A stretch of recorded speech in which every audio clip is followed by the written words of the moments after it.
السلام علیکم، میں صوفیزہ اسلام اور میرے پاس یہ تذکرۃ الاولیاء کی کتاب ہے۔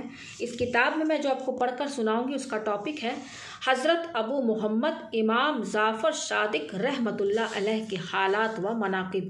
اعوذ باللہ من الشیطان الرجیم، بسم اللہ الرحمن الرحیم۔ تعارف: آپ کا اسم گرامی جعفر صادق اور کنیت ابو محمد ہے۔ آپ کے مناقب و کرامات کے متعلق جو کچھ بھی تحریر کیا جائے بہت کم ہے، کیونکہ آپ امت محمدی کے لیے نہ صرف بادشاہ اور حجت نبوی کے لیے روشن دلیل ہیں، بلکہ صدیق و تحقیق پر عمل پیرا، اولیاء کرام کے باغ کا ثمر، آل علی سردار انبیاء کے عزیز اور صحیح معنوں میں وارث نبی بھی ہیں۔ آپ کی عظمت و شان کے اعتبار سے ان خطابات کو کسی طرح بغیر موضوع نہیں کہا جا سکتا۔ یہ بات ہم پہلے ہی عرض کر چکے ہیں کہ انبیاء و صحابہ اور اہل بیت کے حالات اگر تفصیل کے ساتھ احاطے تحریر میں لائے جائیں تو اس کے لیے علیحدہ ایک ضخیم کتاب کی ضرورت ہے۔ اس لیے ہم اپنی تصنیف میں حصول برکت کے لیے صرف انہی اولیاء کرام کے حالات و مناقب بیان کر رہے ہیں جو اہل بیت کے بعد ہوئے، اور ان میں سب سے پہلے حضرت امام جعفر صادق کے حالات سے ابتدا کر رہے ہیں۔ حالات: آپ کا درجہ صحابہ کرام کے بعد ہی آتا ہے، لیکن اہل بیت میں شمولیت کی وجہ سے نہ صرف باب طریقت ہی میں آپ سے ارشادات منقول ہیں بلکہ بہت سی روایتیں بھی ہیں، اور انہی کثیر ارشادات میں سے بعض چیزیں بطور سعادت ہم یہاں بیان کر رہے ہیں۔ اور جو لوگ آپ کے مسلک پر عمل پیرا ہے وہ گویا 12 امام کے مسلک پر گامزن ہیں، کیونکہ آپ کا مسلک 12 امام کے مسلک کا قائم مقام ہے۔ اگر صرف تنہا آپ ہی کے حالات و مناقب بیان کر دیے جائے تو وہ 12 اماموں کے مناقب کا ذکر تصور کیا جائے گا۔ آپ نہ صرف مجموعہ کمالات و پیشوائے مشائخ ہیں بلکہ ارباب ذوق اور عشاق و زہاد کے مقتدا بھی ہیں۔ نیز آپ نے اپنی بہت سی تصانیف میں رموز خداوندی کو بڑے اچھے پیرائے میں واضح فرمایا ہے، اور حضرت امام باقر کے بھی کثیر مناقب روایت کیے ہیں۔ غلط فہمی کا ازالہ: مصنف فرماتے ہیں کہ مجھے ان کم فہم لوگوں پر حیرت ہوتی ہے جن کا عقیدہ یہ ہے کہ اہل سنت نعوذ باللہ اہل بیت سے معاندت رکھتے ہیں، جبکہ صحیح معنوں میں اہل سنت کا اہل بیت سے محبت رکھنے والوں میں شمار ہوتا ہے، اس لیے کہ ان کے عقائد ہی میں یہ شے داخل ہے کہ رسول خدا پر ایمان لانے کے بعد ان کی اولاد سے محبت کرنا لازمی ہے۔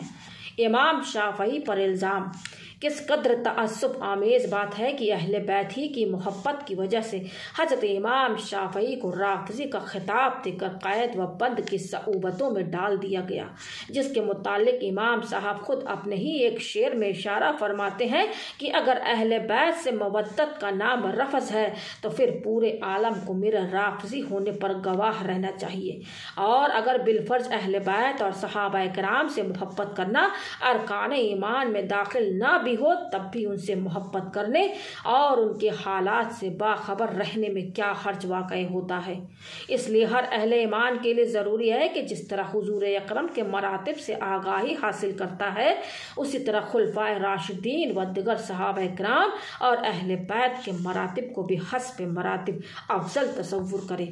سنی کی تعریف: صحیح معنوں میں اسی کو سنی کہا جا سکتا ہے جو حضور اکرم سے رشتہ رکھنے والوں میں سے کسی کی فضیلت کا بھی منکر نہ ہو۔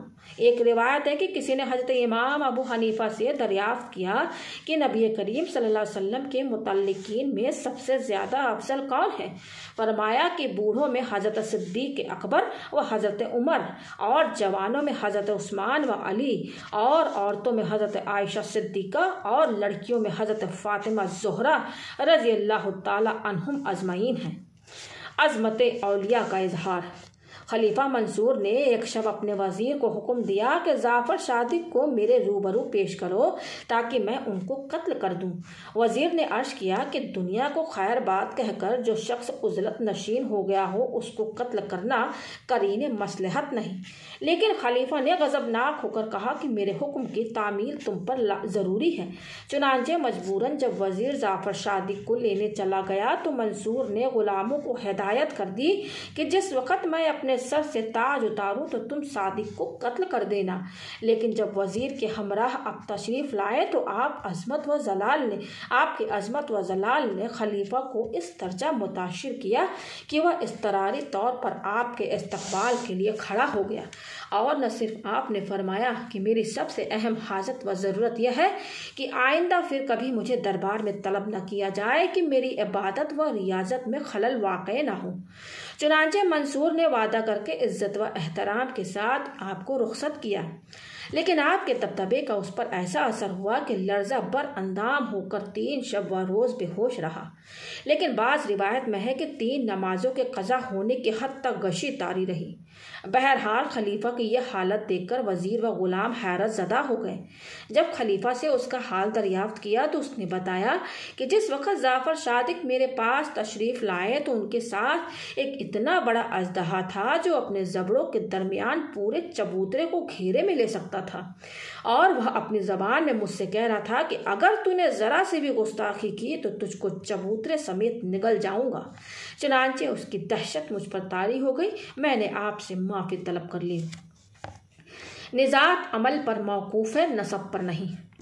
ایک مرتبہ حضرت داؤد طائی نے حاضر خدمت ہو کر جعفر صادق سے عرض کیا کہ آپ چونکہ اہل بیت میں سے ہیں اس لیے مجھ کو کوئی نصیحت فرمائیں، لیکن آپ خاموش رہیں۔ اور جب دوبارہ داؤد طائی نے کہا کہ اہل بیت ہونے کے اعتبار سے اللہ تعالیٰ نے آپ کو جو فضیلت بخشی ہے اس لحاظ سے نصیحت کرنا آپ پر فرض ہے، یہ سن کر آپ نے فرمایا کہ مجھے تو یہی خوف لگا ہوا ہے کہ روز محشر کہیں میرے جد اعلیٰ ہاتھ پکڑ کر یہ سوال نہ کر بیٹھے کہ تو نے خود میری اتباع کیوں نہیں کی، اس لیے کہ نجات کا تعلق نسب سے نہیں بلکہ اعمال صالحہ پر موقوف ہے۔ یہ سن کر داؤد طائی کو بہت عبرت ہوئی۔ اللہ تعالیٰ سے عرض کیا کہ اب جب اہل بیت پر خوف کے غلبہ کا یہ عالم ہے تو میں کس گنتی میں آتا ہوں اور کس چیز پر فخر کر سکتا ہوں۔ نفاق سے نفرت۔ جب آپ تارک دنیا ہو گئے تو حضرت ابو سفیان سوری نے حاضر خدمت ہو کر فرمایا مخلوق آپ کے تارک دنیا ہونے سے آپ کے فیوز عالیہ سے محروم ہو گئی ہے۔ آپ نے اس کے جواب میں شعر پڑھا، ترجمہ یہ ہے، کسی جانے والے انسان کی طرح وفا بھی چلی گئی اور لوگ اپنے خیالات میں ڈوبے رہ گئے۔ اگرچہ دکھاوٹی لوگوں سے پیار اور وفا کا اظہار کرتے ہیں لیکن ان کے دلوں میں بچھو بھرے پڑے ہیں، ظاہر مخلوق کے لیے اور باطن خالق کے لیے۔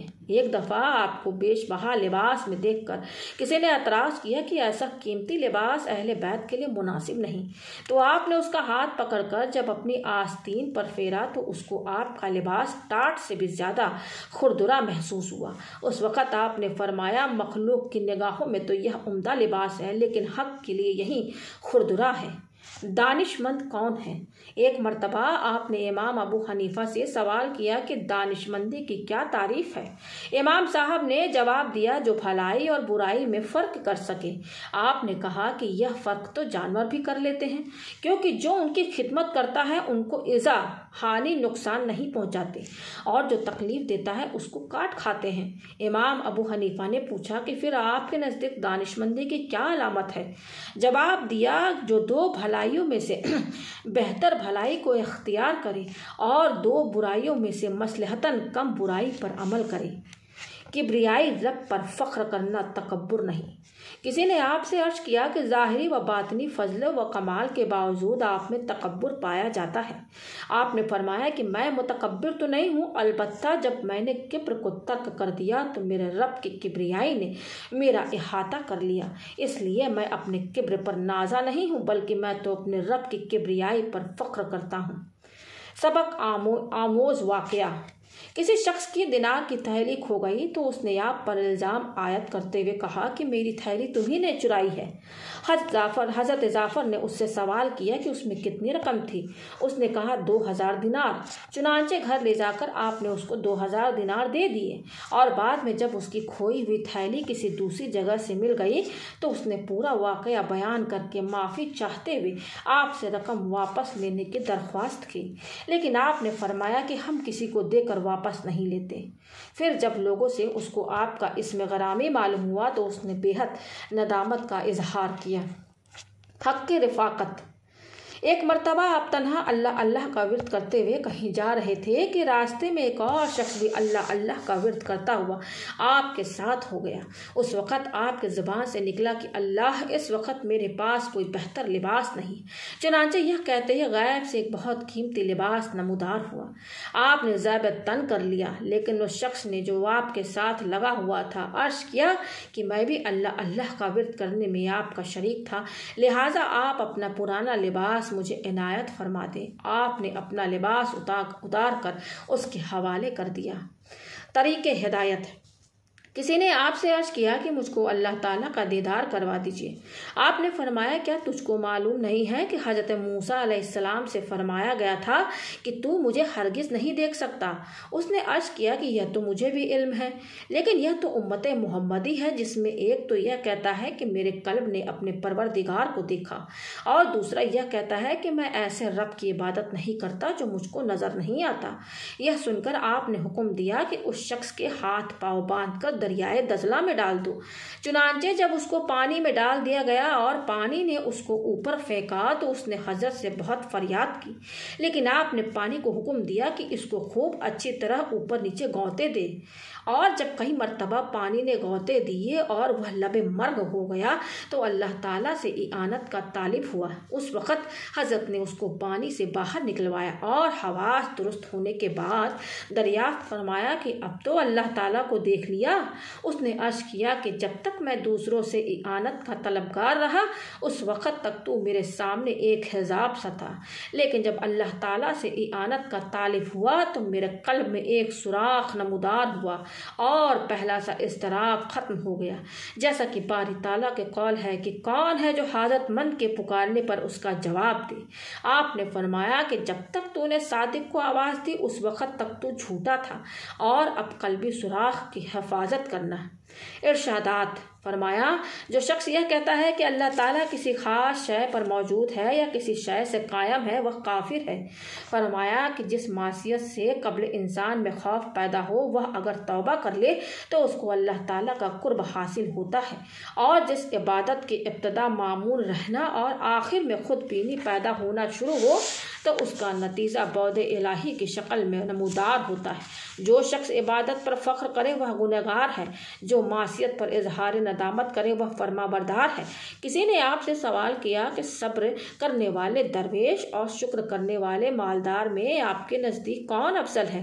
آپ نے فرمایا کہ صبر کرنے والے درویش کا، اس لیے فضیلت حاصل ہے کہ مالدار کو ہمہ اوقات اپنے مال کا تصور رہتا ہے اور درویش کو صرف اللہ تعالیٰ کا خیال رہتا ہے، جیسا کہ اللہ تعالیٰ کا قول ہے کہ توبہ کرنے والے ہی عبادت گزار ہیں۔ آپ فرماتے ہیں کہ ذکر الہی کی تعریف یہ ہے کہ جس میں مشغولیت کے بعد دنیا کی ہر شے کو بھول جائے۔ آپ کا قول ہے کہ اللہ تعالیٰ جس کو چاہتا ہے اپنی رحمت سے خاص کر لیتا ہے، یعنی تمام اسباب و وسائل ختم کر دیے جاتے ہیں تاکہ یہ بات واضح ہو جائے کہ عطائے الہی بلا واسطہ ہے نہ کہ بالواسطہ۔ فرمایا کہ مومن کی تعریف یہ ہے کہ نفس کی سرکشی کا مقابلہ کرتا رہے، اور عارف کی تعریف یہ ہے کہ جو اپنے مولا کی اطاعت میں ہمہ تن مشغول رہے۔ فرمایا کہ صاحب کرامت وہ ہے جو اپنے ذات کے لیے نفس کی سرکشی سے آمادہ بزنگ رہے، کیونکہ نفس سے جنگ کرنا اللہ تعالیٰ تک رسائی کا موجب ہوتا ہے۔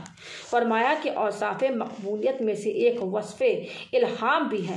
جو لوگ دلائل سے الہام خدا کی طرف سے دل میں آئی ہوئی بات کو بے بنیاد قرار دیتے ہیں وہ بددین ہیں۔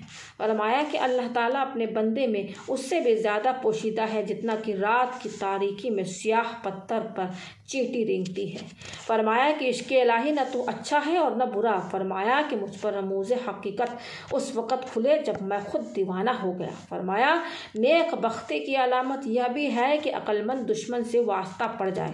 فرمایا کہ 5 لوگوں کے صحبت سے اجتناب پرہیز کرنا چاہیے۔ اول جھوٹوں سے، کیونکہ اس کی معیت ساتھ فریب میں مبتلا کر دیتی ہے۔ دوم بیوقوف سے، کیونکہ جس قدر وہ تمہاری منفعت نفع چاہے گا اسی قدر نقصان پہنچے گا۔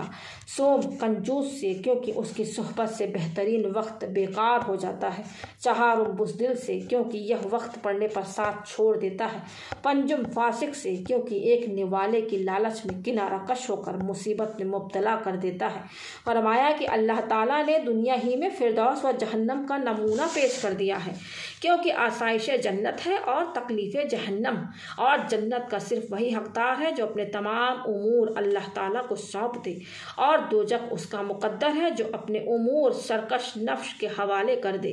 فرمایا کہ اگر معاندین دشمنوں کی صحبت سے اولیاء کرام کو ضرر نقصان پہنچ سکتا تو فرعون سے آسیہ کو پہنچتا، اور اگر اولیاء کی صحبت دشمن کے نفع دینے والی ہوتی تو سب سے پہلے حضرت نوح اور حضرت لوط کی ازدواج کو فائدہ پہنچتا، لیکن قبض اور بسط کے سوا اور کچھ بھی نہیں۔ اعتذار، افسوس، گو آپ کے فضائل و ارشادات بہت زیادہ ہیں، لیکن طوالت کے خوف سے حصول سعادت کے پیش نظر بہت تھوڑے بیان کر دیے گئے۔